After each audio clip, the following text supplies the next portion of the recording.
चला बाकीच्यांनी करा जॉईन होतील, झालेत आपण एक 5 जण झाले जॉईन. ठीक आहे, बघा आपण सुरू करूया. लास्ट लेक्चर मध्ये आपण इनडेफिनाइट इंटिग्रेशन संपवलं. आता बरेच दिवस झाला आपण इनडेफिनाइट इंटिग्रेशन पाहत होतो, तर आज आपण डेफिनाइट इंटिग्रेशन चॅप्टर स्टार्ट करणार आहे. ठीक आहे, तर बघा डेफिनाइट इंटिग्रेशन मध्ये आपल्याला काय काय बघायचंय. आता डेफिनाइट इंटिग्रेशन म्हणजे काही नाही, जस्ट आपण जे तुम्ही इनडेफिनाइट इंटिग्रेशन शिकले तेच सर्व आहे, फक्त काय करायचे लिमिट अप्लाय करायचे. ओके, इनडेफिनाइट इंटिग्रेशन आणि डेफिनाइट इंटिग्रेशन काही जास्त फरक नाही. काय करतो इनडेफिनाइट इंटिग्रेशन मध्ये, एखादं इंटिग्रेशन घेतल्यानंतर फक्त आपण प्लस सी ऍड करतो, कॉन्स्टंट ऑफ इंटिग्रेशन. आता इथे डेफिनाइट इंटिग्रेशन मध्ये आपल्याला काय करायचे, लिमिट्स अप्लाय करायचे. असं होतं आतापर्यंत आपल्याकडे इंटिग्रेशन, आता काय असेल integration from a to b f x dx. ठीक आहे ना, पहिल्यांदा फक्त integration f of x dx हे फाइंड केल्यानंतर आपण समजा असं असेल integration f of x dx. समजा हे काहीतरी एफ एक्स येत असेल, प्लस सी करायचं त्याला आपण, बरोबर, कॉन्स्टंट ऑफ इंटिग्रेशन. तर आता इथे डेफिनाइट इंटिग्रेशन मध्ये काय करायचं, आपल्याला लिमिट्स अप्लाय करायचे, जे काही लिमिट्स गिव्हन क्वेश्चन मध्ये असतील. ठीक आहे, तर बघा काय काय बघायचं आपल्याला. Fundamental theorem of integral calculus and evaluation of definite integral by substitution. मग इथे आपल्याला काय काय टॉपिक बघायचे, तर पहिला काय टॉपिक आहे, fundamental theorem of integral calculus आणि evaluation of definite integral by substitution. तेच जसं आपण सबस्टिट्यूशन करून इंटिग्रल फाइंड करायचो, बरोबर आहे. बघा आपण substitute x is equals to काहीतरी सबस्टिट्यूट करायचं, बरोबर आहे, किंवा t is equals to substitute करायचं. जर समजा ई रेस टू एक्स असेल तर त्याला आपण टी असं सबस्टिट्यूट करायचं, बरोबर. तर हे जे सबस्टिट्यूशन करायचं त्याच्यानंतर आपण डायरेक्टली इंटिग्रेशन फाइंड करायचं. इथे फक्त आपल्याला काय करावं लागतील, लिमिट्स चेंज करावं लागतील. लिमिट्स काय करायचे असतात आपल्याला इथे, चेंज करायचे असतात इंटिग्रेशन बाय सबस्टिट्यूशन ने सॉल्व्ह करत असताना. ठीक आहे, डेफिनाइट इंटिग्रेशन. ओके, आता इथे ज्यावेळेस मी इंटिग्रेशन म्हणेन याचा अर्थ काय, ते डेफिनाइट इंटिग्रेशन आहे. ओके, कारण आपण डेफिनाइट इंटिग्रेशन बघतोय. बघा त्याच्यामध्ये काहीच नाही, जस्ट आपल्याला सबस्टिट्यूशन नुसार कसं डेफिनाइट इंटिग्रेशन फाइंड करायचं आणि काय थिअरम दिलाय तो बघायचा आपल्याला. जस्ट थिअरम म्हणजे काही नाहीये. आणि इव्हॅल्युएशन, नेक्स्ट टॉपिक आहे evaluation of definite integral by parts and by partial fraction. Okay, मग जे आपण इनडेफिनाइट इंटिग्रेशन मध्ये बघितलं की इंटिग्रेशनचं इव्हॅल्युएशन कशाने, बाय पार्ट्स आणि कशानुसार, बाय पार्शियल फ्रॅक्शन्स. तेच फक्त इथे बघायचं डेफिनाइट मध्ये, तर लिमिट्स कसे अप्लाय करायचे. ओके, आणि काही प्रॉपर्टीज जे आहेत त्या डेफिनाइट इंटिग्रलच्या त्या आपण बघणार. ठीक आहे, एक एक बघूया. आता हा जो चॅप्टर आहे, आता आपण इंटिग्रेशन ऑलरेडी शिकलेलं आहे प्रत्येक मेथड, त्यामुळे आपल्याला डायरेक्टली याला पुढे जाता येईल, म्हणजे फास्टली थोडंसं घेता येईल. आणि जे चॅप्टर्स इनडेफिनाइट इंटिग्रेशन मध्ये जे आपण बाय पार्ट्स मध्ये इंटिग्रेशन शिकले तेच फॉर्म्युले इथे वापरायचे, फक्त लिमिट्स अप्लाय करायचं एक्स्ट्रा आहे. हा चॅप्टर आपण उद्यापर्यंत संपून जाईल, उद्याच्या लेक्चर. ठीक आहे, बघा आता काय काय घेतले आपण बघूया. आता बघा fundamental theorem of integral calculus. काय आहे theorem, integration f x dx is equals to f of x plus c. हे माहिती तुम्हाला की जर इंटिग्रेशन एफ ऑफ एक्स आपण समजा घेतोय, काय आलं की एखाद्या फंक्शनचं इंटिग्रेशन आपण असं समजतोय की काय आहे, कॅपिटल एफ ऑफ एक्स आहे plus c constant of integration. असं जर असेल म्हणजे हे गिव्हन असेल, हे जर इफ म्हणजे काय, हे गिव्हन पार्ट आहे. जर याचं इंटिग्रेशन एफ एक्स येत असेल तर integration A to b f x dx म्हणजे डेफिनाइट इंटिग्रेशन. आता हे काय होतं, इनडेफिनाइट होतं, त्याला आपण डेफिनाइट केलं, बरोबर, a to b limits apply केले. तर याचा अर्थ काय, f x plus c integration तेच राहणार आहे, फक्त लिमिट्स अप्लाय करायचे ए टू बी. म्हणजेच काय, f of B minus F of a. आणि लिमिट्स अप्लाय करत असताना असं ज्यावेळेस असतं ए टू बी, हा जो बी आहे त्याला म्हणणार आपण अप्पर लिमिट. बी म्हणजे काय, तुमचा अप्पर लिमिट. आणि ए काय आहे, लोअर लिमिट. ए काय आहे, लोअर लिमिट. ठीक आहे ना, म्हणजे खालच्या साईडचं जे असतं ते लोअर साईडचं जे आहे ते लोअर लिमिट, आणि वरच्या साईडचं अप्पर लिमिट. मग अगोदर अप्पर लिमिट सबस्टिट्यूट करा मायनस लोअर लिमिट. ठीक आहे, एवढंच आपल्याला बघा, where a is the lower limit and b is the upper limit. तर आपल्याला काय करायचं, फक्त पहिल्यांदा अप्पर लिमिट सबस्टिट्यूट करायचं फंक्शन मध्ये, या फंक्शन एफ एक्स मध्ये आलेल्या इंटिग्रेशनच्या फंक्शन मध्ये काय करायचं, अप्पर लिमिट सबस्टिट्यूट करायचं मायनस लोअर लिमिट, आणि तुमचं जी काय व्हॅल्यू असेल त्याला काय म्हणणार, integration f x dx from a to b. ठीक आहे, तर बघा आता हे जरा तुमचा थिअरम म्हणतात, किंवा त्याला जस्ट बेसिक आहे इंटिग्रलचं, डेफिनाइट इंटिग्रल. त्याच्यानंतर बघा evaluation of definite integral by using integration by parts. तर जे आपण इंटिग्रेशन बाय पार्ट्सचा फॉर्म्युला बघितला, काय असतो integration by parts? Integration of u v dx. काय असतो? U into integration of v dx minus integration du by dx into integration of v dx आणि dx. Okay, हा काय आहे तुमचा इंटिग्रेशन बाय पार्ट्सचा फॉर्म्युला आहे. फक्त इथे काय केले बघा, ए टू बी लिमिट्स वापरले. तर काय करायचं, पहिल्यांदा इथे इंटिग्रेशन घ्या, त्यानंतर u into integration of v dx. तर इथे ए टू बी लगेचच लिमिट अप्लाय करून टाकायचे, पण ते पूर्ण याच्यासाठी, ह्या यू साठी पण आहे आणि याच्यासाठी पण आहे ए टू बी. नंतर इथे इंटिग्रेशन ए टू बी दिले आणि हे इंटिग्रेशन मध्ये म्हणजे ही पूर्ण टर्म, ही जी टर्म आहे ही फाइंड करायची आणि त्याच्यानंतर त्याचं इंटिग्रेशन घ्यायचं आणि मग ए टू बी लिमिट अप्लाय करायची.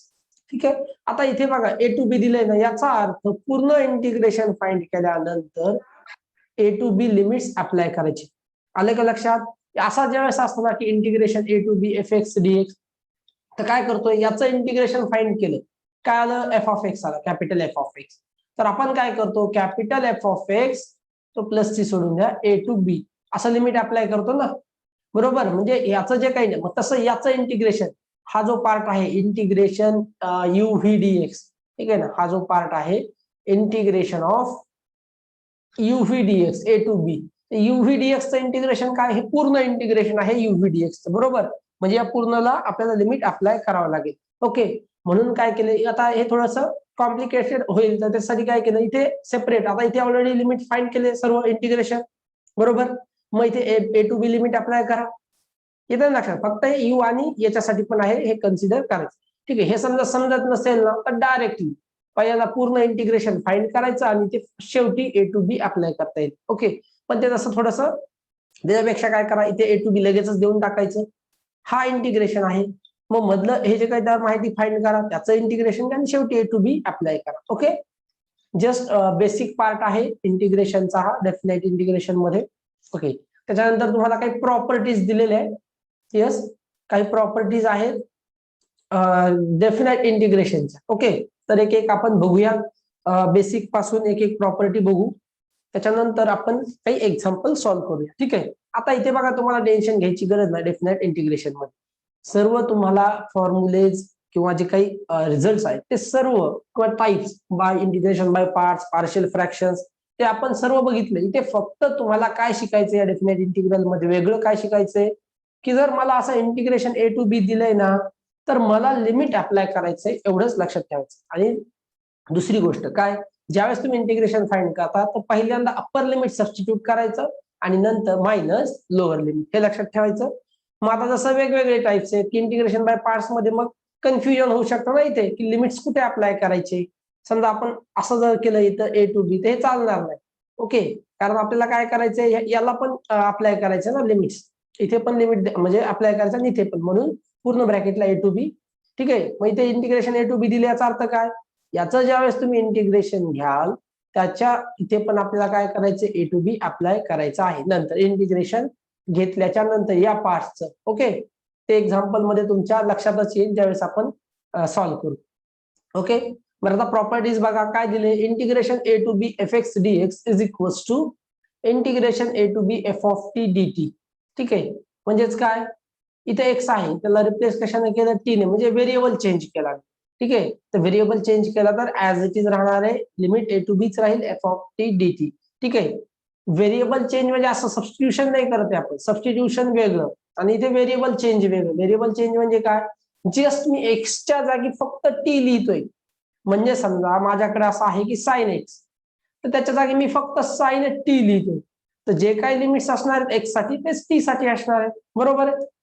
ओके, ते लक्षात घ्या, जस्ट व्हेरिएबल चेंज करतो, याचा अर्थ मी सबस्टिट्यूशन नाही करत आहे, तेवढं लक्षात घ्या इथे, की आपल्याला इथे सबस्टिट्यूशन नाही करायचे, काय करायचंय, फक्त व्हेरिएबल एक्सच्या जागी टी लिहिला तर चालतो. ओके, नेक्स्ट बघा, आता integration A to b f x dx is equals to minus integration b to a f x dx. Okay, तर बघा, जर ए टू बी इंटिग्रेशन असेल एफ एक्स डीएक्स, जर लिमिट्स चेंज केले, ओके, म्हणजे limits काय केलं, ए टू बी होता, म्हणजे तर आपण काय केलं, जो लोअर लिमिट आहे त्याला अप्परला दिला आणि अप्परचा लोअरला, म्हणजे बी टू ए केलं, तर काय होईल, मायनस साईन लागेल. ओके, म्हणजे integration from a to b f x dx is equals to minus integration from b to a f x dx. Okay, हे काही रिझल्ट आहेत ते लक्षात घ्या.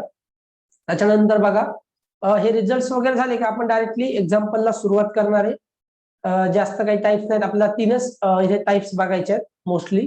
बघा partial fraction, integration by parts बघायचे आणि सबस्टिट्यूशन. ओके, आणि हा फॉर्म्युला तर म्हणजे बेसिकच आहे तो. ठीक आहे, ते आपल्याला बघायचंय म्हणून आपण एक आरामात जे काही प्रॉपर्टीज आहेत त्या बघूया. मग काही एक्झाम्पल सॉल्व्ह करू आणि उद्याला सर्व एक्झाम्पल्स एकदा सॉल्व्ह करून हा चॅप्टर संपवूया. ठीक आहे, तर इथे बघा तुम्हाला वेगळं काहीच करायचं नाही, फक्त जे आपण इंटिग्रेशन शिकले इनडेफिनाइट इंटिग्रेशन तेच फॉर्म्युले वापरायचे. फक्त लिमिट सबस्टिट्यूट करा, शेवटी आन्सर आलं तुमचं. ओके, मग बघा आता इथे if a less than c less than b then f of x sorry integration a to b f x dx. Okay, बरं समजा असं आहे माझ्याकडे की a लेस दॅन c आहे, लेस दॅन b आहे, आणि मला काय दिलंय integration a to b f x dx. तर त्याला मी काय लिहू शकतो, इंटिग्रेशन a टू c आणि c टू b. ओके, म्हणजे तो इंटरवल केले. तर a आणि b च्या मध्ये c आहे, मग मी काय करू शकतो, integration a to c find करू शकतो आणि c टू b. याचा अर्थ काय आहे, ते इंटिग्रेशन a टू b च्या इक्वल आहे. ठीक आहे, दोघांचं ऍडिशन केल्यानंतर जस्ट बेसिक काही प्रॉपर्टीज आहेत. त्याच्यानंतर बघा integration from 0 to a f x dx is equal to integration from 0 to a f of a minus x. ठीक आहे, तर f of a minus x बघा, एफ एक्स लाच काय लिहू शकतो आपण, f of a minus x. असं डायरेक्टली लक्षात नका ठेवू की integration from 0 to a f x dx हा integration from 0 to a f of a minus x आहे. कधी जर लिमिट्स असतील 0 टू a. फक्त असं नका की इंटिग्रेशन एफ एक्स dx ला मी integration f of a minus x लिहू शकतो, असं नाही. जर लिमिट्स असतील a टू 0 टू a असेल, ठीक आहे, लिमिट काय पाहिजे, 0 टू a पाहिजे. असं नाही a टू b दिलंय का बघा, नाही, 0 टू a म्हणजे लोअर लिमिट हा 0 पाहिजे आणि अप्पर लिमिट काहीही चालेल. तर अशा वेळी काय करू शकतो आपण, त्याला एफ एक्स ला f of a minus x लिहू शकतो. ओके, नेक्स्ट बघा integration a to b f x dx is equal to integration from a to b f of a plus b minus x. ठीक आहे, just result आहे. काय लिहू शकतो आपण, एफ एक्स ला a टू b असेल तर काय लिहिणार, f of a plus b minus x असं लिहू शकतो. ओके, नेक्स्ट आहे बघा, नेक्स्ट रिझल्ट आहे integration from 0 to 2a f x dx is equal to integration from 0 to a f x plus f of 2a minus x. ठीक आहे, dx. तर हे काही रिझल्ट आहेत बघा, जस्ट काय आहे, जर 0 टू 2a असेल तर मग काय लिहू शकतो त्याला मी, integration from 0 to a f x plus f of 2a minus x. Just okay, next बघा आता नेक्स्ट प्रॉपर्टी आहे integration from 0 to 2a f x dx is equal to 2 into 0 to a f x dx if f of 2a minus x is equals to f of x and it is equals to 0 if f of 2a minus x is equals to minus f of x.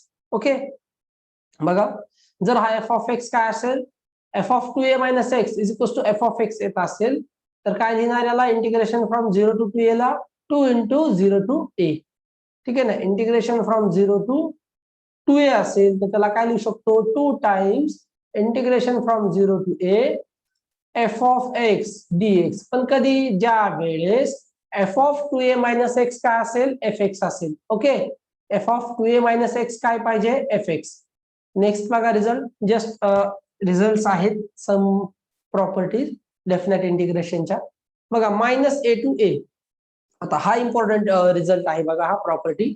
जर तुम्हाला integration दिले minus a to a f x dx, याचा अर्थ काय बरं, minus a to a, समजा अशी आपल्याकडे इंटरवल आहे.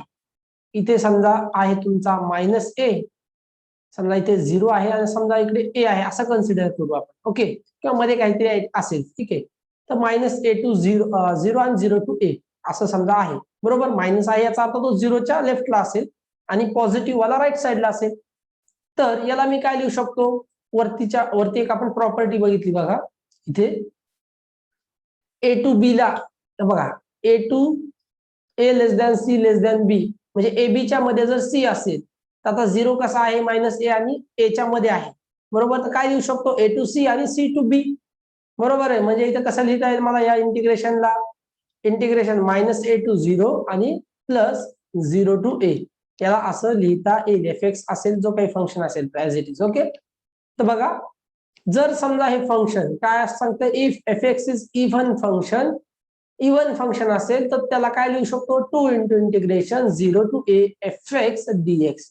ओके, मग इव्हन फंक्शन म्हणजे काय, तर कोणत्या फंक्शनला आपण इव्हन म्हणणार, f of minus x is equal to f x आला पाहिजे. बघा एफ ऑफ मायनस एक्स जर मला एफ एक्स भेटला तर काय म्हणणार मी त्या फंक्शनला, इव्हन फंक्शन. मग सर कसं असतं बरं इव्हन फंक्शन, एखादं एक्झाम्पल सांगा. समजा माझ्याकडे एफ एक्स आहे बघा, एक्स स्क्वेअर, बरोबर. मी एक फंक्शन घेतलं एक्स स्क्वेअर. मग आता मी काय करतो बघा, f of minus x find करतो.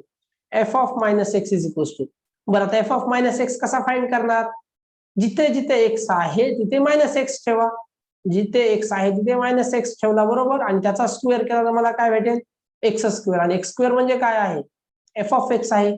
मग मला काय भेटला, f of minus x is equal to f x. याचा अर्थ ते काय आहे, एक्स स्क्वेअर काय आहे, इव्हन फंक्शन आहे. ओके, मग लक्षात ठेवा f of minus x is equal to, जर एफ ऑफ एक्स भेटत असेल तर फंक्शनला काय म्हणणार, इव्हन फंक्शन. आणि जर फंक्शन इव्हन असेल तर integration from minus a to a f x dx ला काय लिहू शकतो आपण, 2 times integration from 0 to a f x dx. Okay, म्हणजे हे मला इंटिग्रेशन फाइंड करायची गरज नाही, 0 टू ए फाइंड करायला 2 टाइम्स करा, डायरेक्टली आन्सर येईल. ओके, आणि it is equal to 0 if f x is an odd function. जर एफ एक्स ऑड फंक्शन असेल तर त्याला आपण काय म्हणणार, 0 घेणार. ओके, आणि मग ऑड फंक्शन कसं सर, तर बघा इथे दिलेले एफ ऑफ मायनस एक्स जर मायनस एफ ऑफ एक्स असेल, बघा एफ ऑफ मायनस एक्स काय आला, एफ एक्स, तर इव्हन फंक्शन. ऑडला काय मायनस एफ एक्स. बरं ऑडचं एखादं एक्झाम्पल सांगा सर. बघा एक्झाम्पल सांगूया तुम्हाला, एक्स स्क्वेअर एक्स घ्या किंवा एक्स क्यूब घ्या, बरोबर. बरं एक्स घेतला, आता मला काय दिलं, f x is equal to, समजा मी काय घेतो इथे एक्स. ओके, मग आता एफ ऑफ मायनस एक्स मी फाइंड करतो. एफ ऑफ मायनस एक्स कसा फाइंड करणार, जिथे एक्स आहे फंक्शन मध्ये तिथे मायनस एक्स ठेवा, बरोबर. हा मायनस, आणि एक्सच्या जागी मी काय लिहू शकतो, एफ एक्स. मग मला काय भेटलं, f of minus x is equal to minus f x. म्हणजे एक्स जो आहे फंक्शन, हा f of x is equal to x, बरोबर. तर याला काय म्हणणार आपण, ओके, हा जो फंक्शन आहे f x is equal to x, हा काय झाला तुमचा मग ऑड फंक्शन. ठीक आहे, हा काय झाला, ऑड फंक्शन. ठीक आहे ना, तर ऑड फंक्शन झालं, बरोबर. तर लक्षात ठेवा इव्हन फंक्शन असेल तर 2 times integration from 0 to a f x dx, आणि ऑड असेल तर 0. आणि इव्हन आणि ऑड ही नसेल तर काय करणार, सरळ सरळ हे फाइंड करायचं, integration from minus a to 0 plus 0 to a find करायचं आणि दोघांचं ऍडिशन घ्यायचं. जर इव्हन नसेल आणि ऑड ही नसेल, याचा अर्थ काय, ही कंडिशन सॅटिस्फाय करत नसेल आणि ही कंडिशन पण सॅटिस्फाय करत नसेल, म्हणजे f of minus x is equal to f x पण नाही येते आणि f of minus x is equal to minus f x पण नाही येते, म्हणजे काहीतरी वेगळंच येते. तर त्याला काय म्हणणार आपण, की ते ऑड फंक्शन पण नाही, इव्हन पण नाही. मग सरळ सरळ ती काही प्रॉपर्टी नाहीये तुम्हाला, डायरेक्टली म्हणजे तुम्ही मायनस ए टू 0 फाइंड करा अगोदर आणि प्लस 0 टू ए फाइंड करा, म्हणजे तुमचं इंटिग्रेशन भेटेल. ओके, नेक्स्ट आता काही आपण शॉर्टकट्स जे काही आहेत ते बघूया. येस, काही शॉर्टकट्स आता आपल्याकडे आहेत. ठीक आहे, बरं आता बघा काय काय शॉर्टकट्स दिलेले, जस्ट काही शॉर्टकट्स तिथे आपण बघणार आहोत. बघा रीड करा, integration from a to b दिलेलं इंटिग्रेशन आहे, डीएक्स दिलाय. Okay, dx upon under root मध्ये काय दिले, x minus a into B minus x is equal to pi if b is greater than a.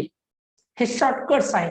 म्हणजे समजा तुम्हाला असं मी इंटिग्रेशन दिलं की इंटिग्रेशन काय आहे, ए टू बी, आणि ते बघा if b is greater than a, म्हणजे अप्पर लिमिट हा ए पेक्षा मोठा पाहिजे, बरोबर.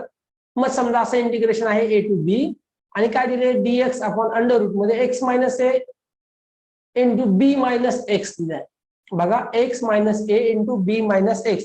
तर अशा टाइप मध्ये असेल तर डायरेक्टली इंटिग्रेशन काय असणार आहे, त्याचा आन्सर पाय असणार आहे. ओके, हे शॉर्टकट डायरेक्टली लिहायचं की ह्याचं इंटिग्रेशनचा आन्सर पाय आहे. ओके, पण ती कंडिशन बघा, एक्स मायनस एच पाहिजे अंडर रूट मध्ये आणि बी मायनस एक्स हवा.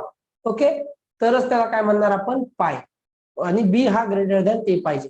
ठीक आहे, हे शॉर्टकट्स आहेत. त्याच्यानंतर बघा integration from a to B under root मध्ये x minus a into B minus x dx. तर काय लिहिलंय बघा, जर डिनॉमिनेटर मध्ये असला असता बघा तर काय आलं, पाय, पण डायरेक्टली न्यूमरेटर मध्ये आहे तर काय आहे, पाय अपॉन 8 इंटू बी मायनस ए चा स्क्वेअर. ओके, बघा अंडर रूट मध्ये x minus a into B minus x असेल तर काय लिहिणार इंटिग्रेशनची value pi by 8 into B minus ए चा होल स्क्वेअर. ठीक आहे, म्हणजे अशा टाईपचं काही एक्झाम्पल आलं तर तुम्हाला ते सॉल्व्ह करता येईल. समजा कसं, मग आता इथे सर कसं येईल, काहीच नाही, ए आणि बी च्या व्हॅल्यू सबस्टिट्यूट करा ना काहीतरी. ठीक आहे, समजा 1 to 2 घ्या, इथे समजा 1 to 2 घेऊया. ओके, म्हणजे इथे आहे एक्स मायनस 1 आणि इथे काय असणार आहे तुमचा 2 मायनस एक्स. तर काय असणार आहे आन्सर, मग डायरेक्टली असं जर असेल तर तुम्ही डायरेक्ट हा फॉर्म्युला वापरला, पाय अपॉन 8 बी, बी म्हणजे काय 2 मायनस ए म्हणजे 1 चा स्क्वेअर, म्हणजे आन्सर काय येणार आहे फक्त पाय बाय 8. आलं का लक्षात? म्हणजे हा फॉर्म्युला कसा वापरायचा, ए बी काय आहे कॉन्स्टंट आहेत लक्षात घ्या. ठीक आहे ना, नुसता फॉर्म्युला म्हणजे लक्षात नका ठेवू, तो वापरायचा कसा ते लक्षात घ्या. समजा असं आलं की 1 to 2 दिलं आणि एक्स मायनस 1 दिला आणि बी 2 मायनस एक्स दिला, तर हे तुमच्या लगेच लक्षात यायला पाहिजे की नाही या टाइप मध्ये आहे. मग याचा आन्सर काय आहे, पाय अपॉन 8 इंटू बी मायनस ए चा स्क्वेअर.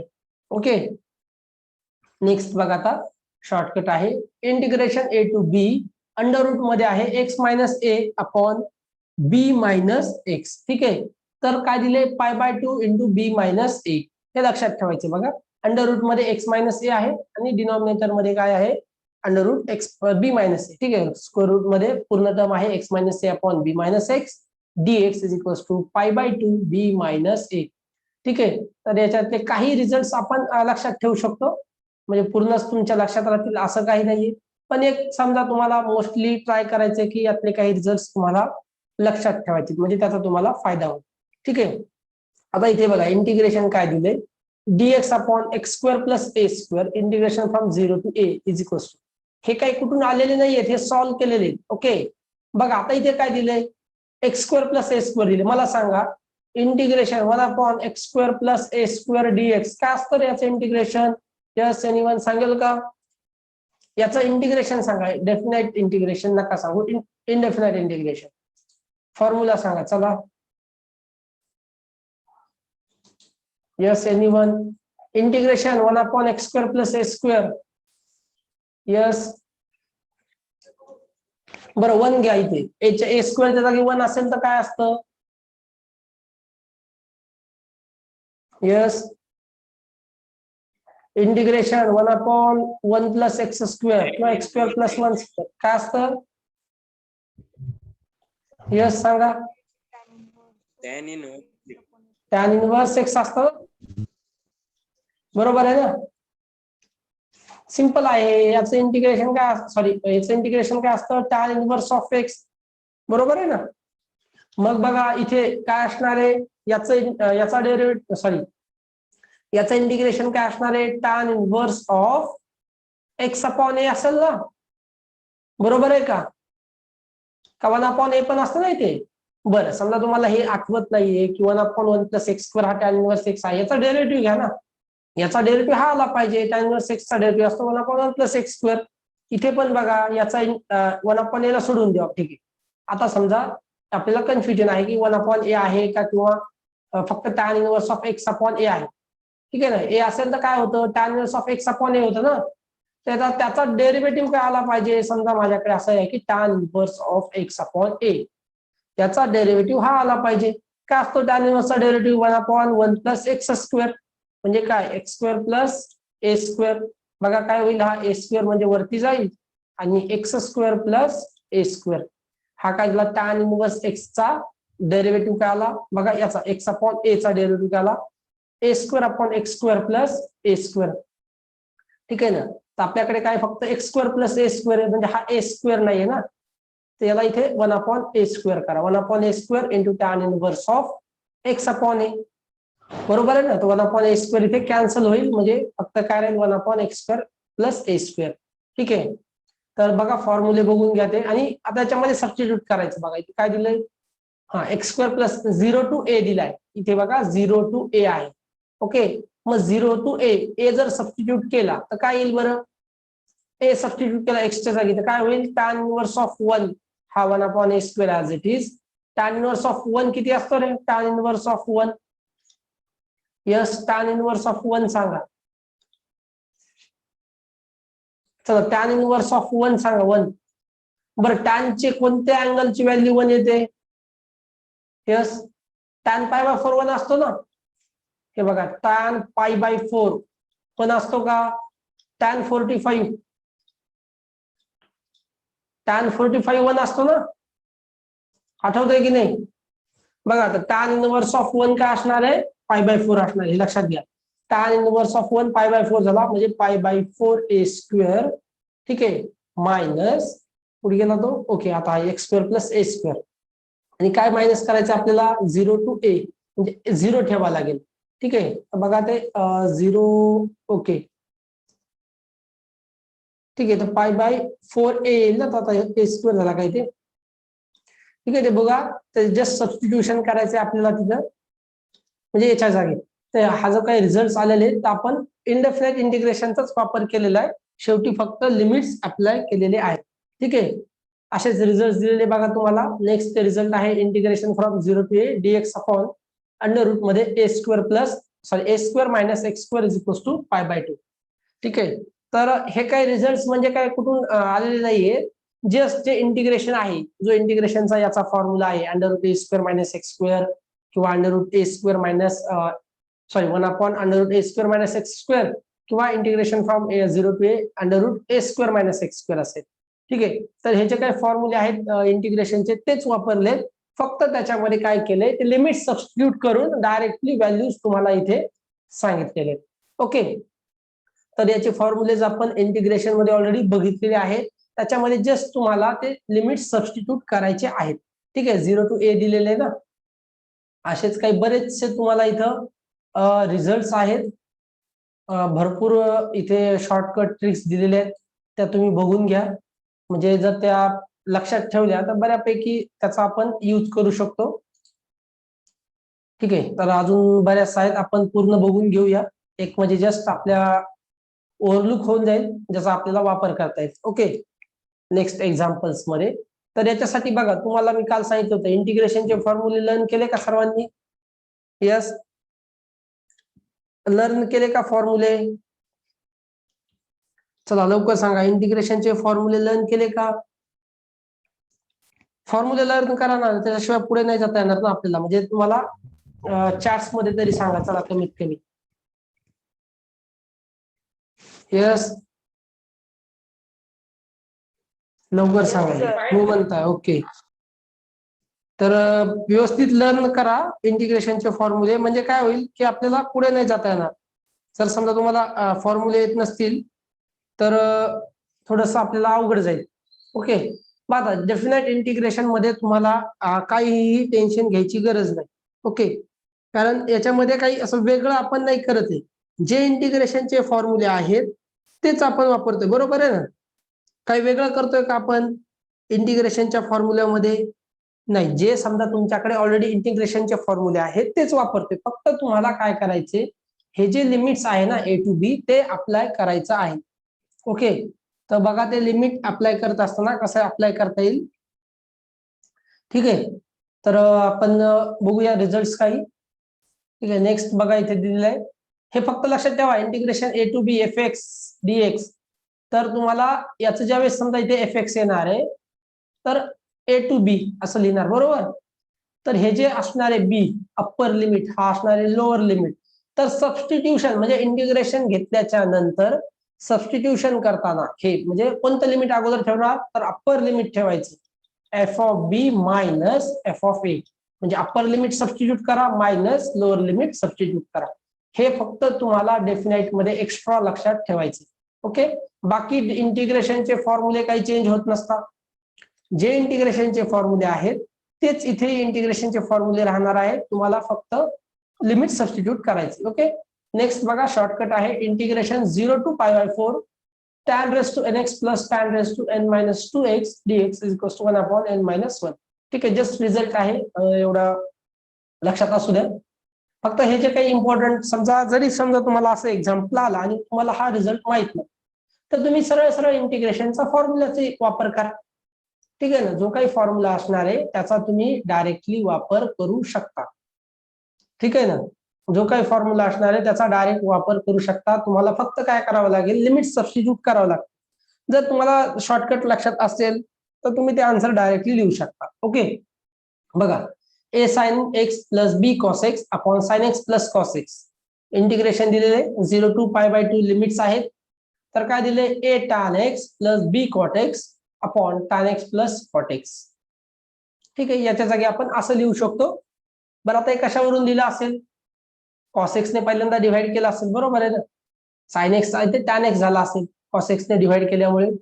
ठीक आहे, तर हा कॉस एक्स तर इथे 1 होईल. ठीक आहे, त्याला आपण असं लिहू शकतो.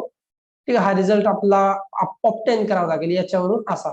ठीक आहे, किंवा मग याला आपण असं लिहू शकतो. ऑलरेडी डायरेक्टली रिझल्ट दिलेला आहे, तुम्हाला जस्ट ते लक्षात ठेवायचंय. प्रूफ वगैरे आपल्याला इथे काही घेणं देणं नाही. ठीक आहे, तर असं असेल किंवा असं असेल. ओके, म्हणजे दिस इज इक्वल टू दिस, त्यालाच आपण काय लिहू शकतो π/4 a प्लस बी. म्हणजे हा जर असेल ए sine X plus B cos x असं आलं समजा, आणि डिनॉमिनेटर मध्ये sign X plus cos x आहे, तर तुम्ही त्याचा आन्सर डायरेक्टली π/4 a प्लस बी लिहू शकता. ओके, मग कसं लिहिणार सर, बघा मला समजा असं दिलं इंटिग्रेशन 0 टू π/2. समजा असं दिलं मला 2 sign X plus 3 cos x. बघा 2 sign X plus 3 cos X upon sine X plus cos x आणि dx. ठीक आहे, तर याचा आन्सर तुम्हाला इंटिग्रेशन हे फाइंड करायची गरज नाही. डायरेक्टली मी काय लिहिणार π/4 a प्लस बी. ए म्हणजे काय, साइनचा कोएफिशियंट काय आहे ए, म्हणजे इथे काय असणार आहे 2 प्लस बी कॉसचा कोएफिशियंट काय आहे 3, 2 plus 3 which is equals to 5 π/4. 2 plus 3 is 5. हे झालं तुमचा आन्सर. आता तुम्ही याचं पूर्ण इंटिग्रेशन सॉल्व्ह करा, त्याला 0 टू π/2 लिमिट अप्लाय करा, आन्सर तुमचं 5 π/4च येणार. ठीक आहे, तर हा आहे तुमचा शॉर्टकटचा यूज. आलं का लक्षात शॉर्टकट कसा वापरायचा. तर हे तुम्हाला जर समजा शॉर्टकट तुम्ही लक्षात ठेवले तर त्याचा नक्कीच फायदा होईल. डेफिनेटच्या एखाद्या काही एक्झाम्पल आलंच एक्झाम्पल याच्यामध्ये 1-2 काही, तर तिथे तुम्ही वापर समजा आलाच तर वापर होऊ शकतो. ओके, तर बघा integration A to B mod of X minus A plus mod of X minus B dx is equal to B minus ए चा होल स्क्वेअर. ठीक आहे, तर असे काही रिझल्ट ते लक्षात ठेवायचे की mod of X minus A plus mod of X minus B असेल ते बी मायनस ए चा होल स्क्वेअर. ओके, असे बरेचसे रिझल्ट आहेत बघा इथे. तुमच्याकडेही असे रिझल्ट असतील बुकमध्ये. सर्व जे रिझल्ट आहेत ते लर्न करा. ठीक आहे, आता हा एक शेवटचा रिझल्ट मी तुम्हाला डायरेक्टली सांगतो. सर्व रिझल्ट सांगणं आपल्याला थोडस बराच वेळ जाईल. ठीक आहे, तर ही मीटिंग ही आपली एंड होईल थोड्या वेळामध्ये 5-6 मिनिटात.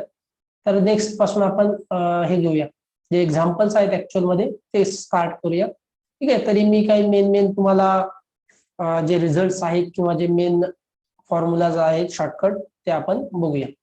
ठीक आहे, तर बघा इथे if N is positive integer then integration from 0 to π/2 sine raise to nx dx किंवा कॉस असं असेल integration from 0 to π/2 cos raise to nx dx. तर याला काय लिहू शकतो, म्हणजे मला असं इंटिग्रेशन विचारणं किंवा हे विचारणं, तर याच्या जागी मी काय लिहू शकतो बघा n-1 n-3 and so on कुठपर्यंत 2 पर्यंत. हे लक्षात येते व्हेन एन इज ऑड. जर एन ऑड असेल म्हणजे ऑड म्हणजे कसं, जर साइन क्यूब एक्स असेल dx असं असेल इंटिग्रेशन फ्रॉम 0 टू π/2 असं विचारलं मला.